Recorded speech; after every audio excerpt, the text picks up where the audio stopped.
Let me tell you about this idea. I'm not going to tell you if the coronavirus is real or not, and I'm not going to ask you to agree with the lockdown or oppose it. I just want you to consider for a moment that the information we receive might be manipulated and not all true. I know media well.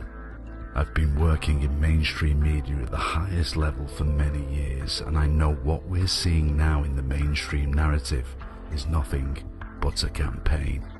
If you want to get to pre-coronavirus, that might not ever happen. COVID-19 will be here for the next 18 months or more.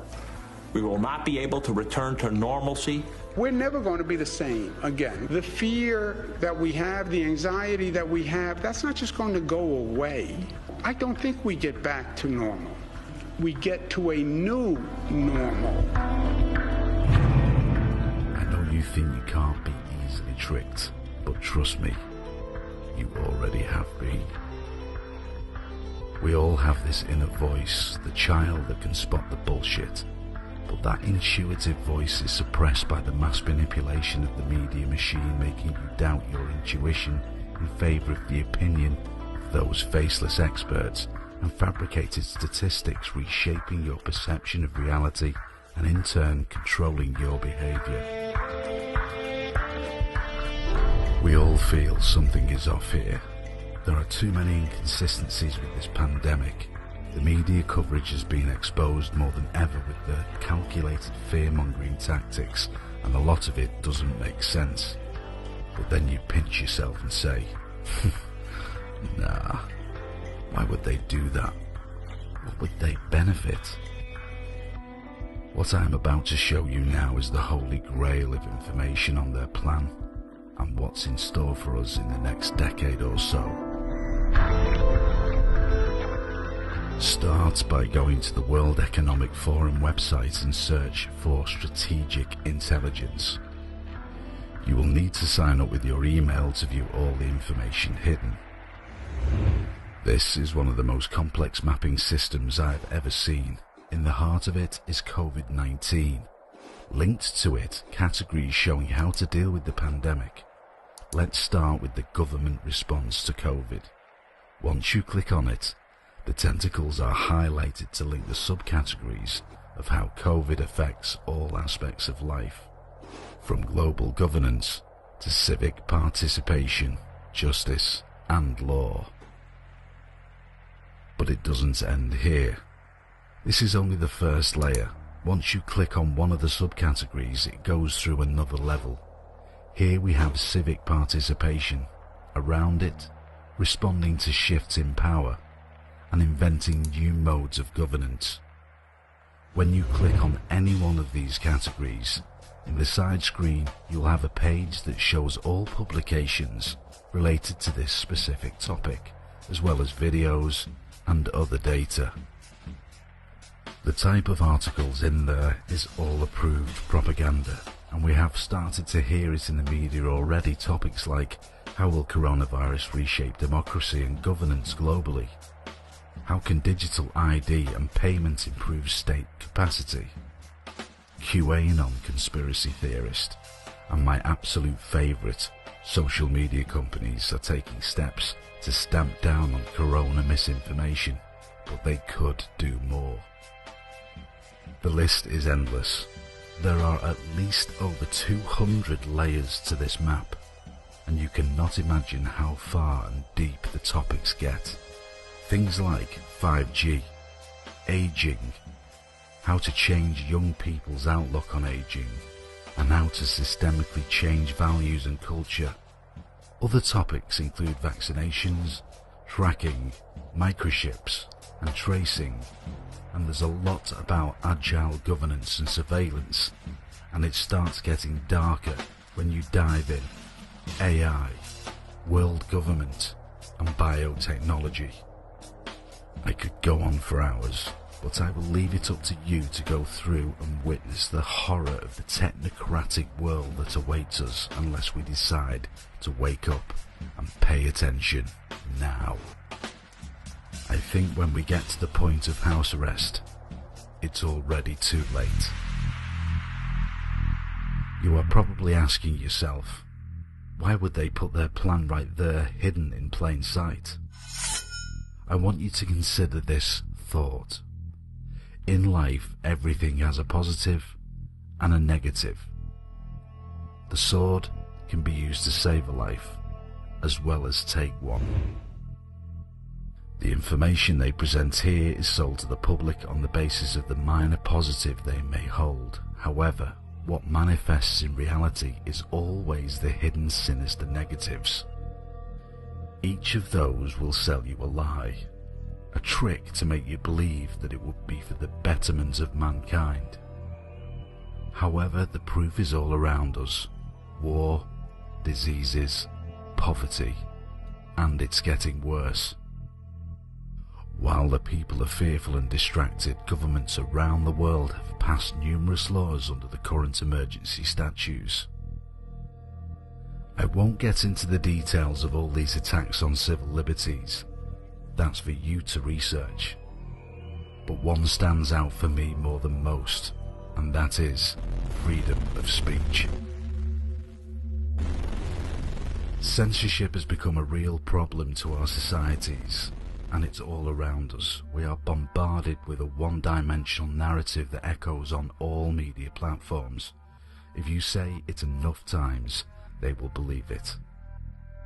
They give us the illusion of choice by creating all these different outlets with different logos and different charming faces, but it all leads up to the same people at the top. The internet until recently was the only space left for the truth to exist, but now this is being censored more aggressively than ever, and a new concept is created: misinformation. We're taking a more proactive role in making sure that all of our partners and developers use our services for good. We're very focused on making sure that our recommendations and discovery surfaces aren't highlighting groups where people are repeatedly sharing misinformation or harmful content, and we're working hard to completely remove groups. Facebook is now being used to organize a lot of these protests to defy social distancing. We do classify that as harmful misinformation, and we take that down. Misinformation, as if it's the new terrorism. They convince the public that any information different than their experts could cause danger to us all, however belittling and degrading this notion is for the masses. We aren't pressured to test for flu, but ER doctors now, my friends that I talk to say, you know, it's interesting, when I'm writing up my death report, I'm being pressured to add COVID. Why is that? Why are we being pressured to add COVID? To maybe increase the numbers and make it look a little bit worse than it is? I think so. Last night, the doctor's video, the one you just saw, was pulled off of YouTube. The only justification for taking it down was that the two physicians on screen had reached different conclusions from the people currently in charge. YouTube and its parent company, Google, have now officially banned dissent. The CEO of YouTube admitted that openly. But then we also talk about removing information that is problematic. You know, of course, anything that is medically unsubstantiated, so people saying like, take vitamin C, take turmeric, like those all will cure you. Those are the examples of things that would be a violation of our policy. Anything that would go against World Health Organization recommendations would be a violation of our policy. And so remove is another really important part. The biggest example is the recent changes to YouTube and other social media platforms following London's Real, Brian Rose and David Icke interview about the coronavirus pandemic. An interview that was taken down by YouTube despite its popularity and millions of hits on the streaming figures.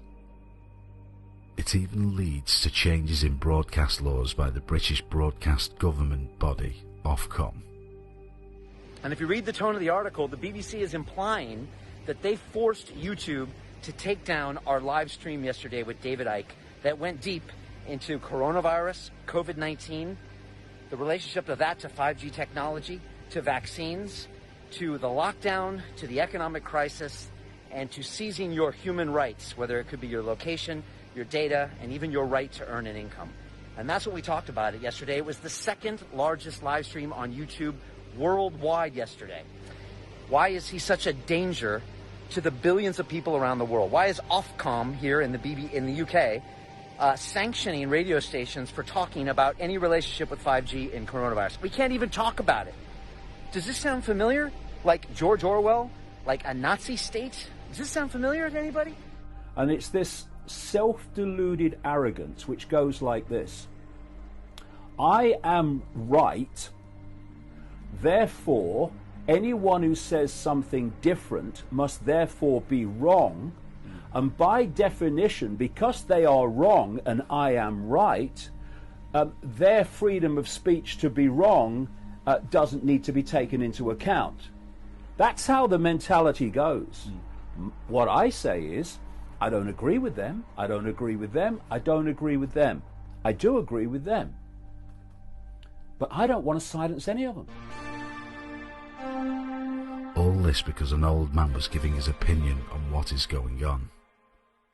He was not inciting hatred, but the opposite. Yet David, Brian, and many others have faced the wrath of the mainstream media and the tech giants like Google, LinkedIn, and YouTube. What I am about to suggest has become necessary to combat this complex globalist propaganda machine.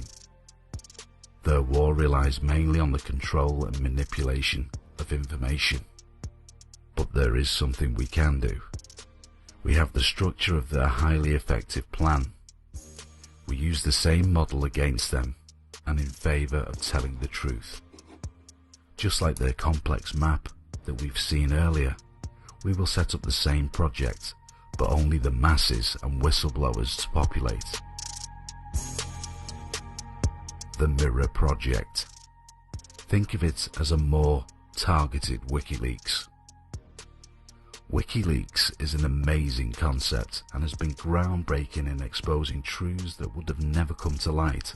However, that process can be random, and to be more effective in the information war, we must target the right areas and expose them at the right times.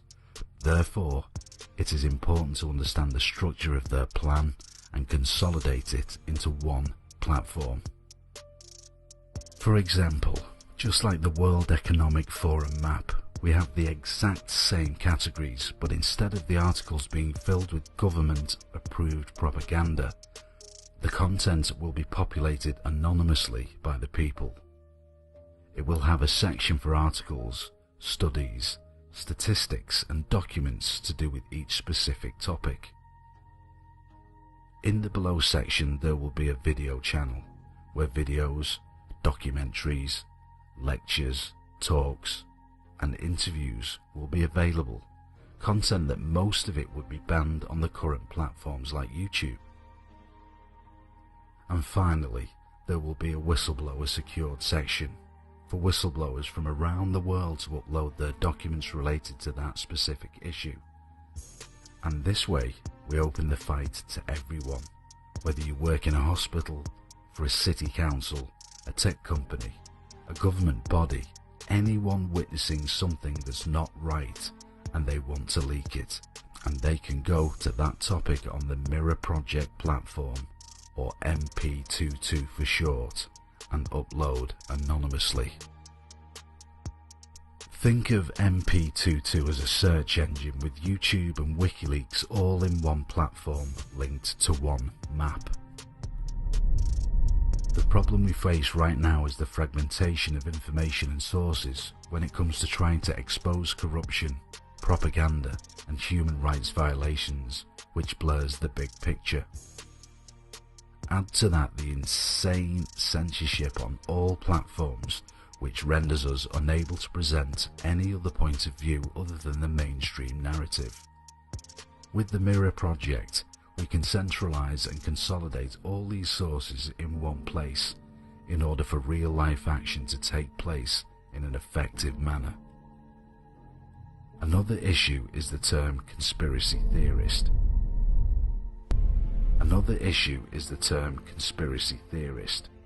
Which manages to discredit a lot of legitimate issues, at times issues that hold more facts to it than the official version. However, the mainstream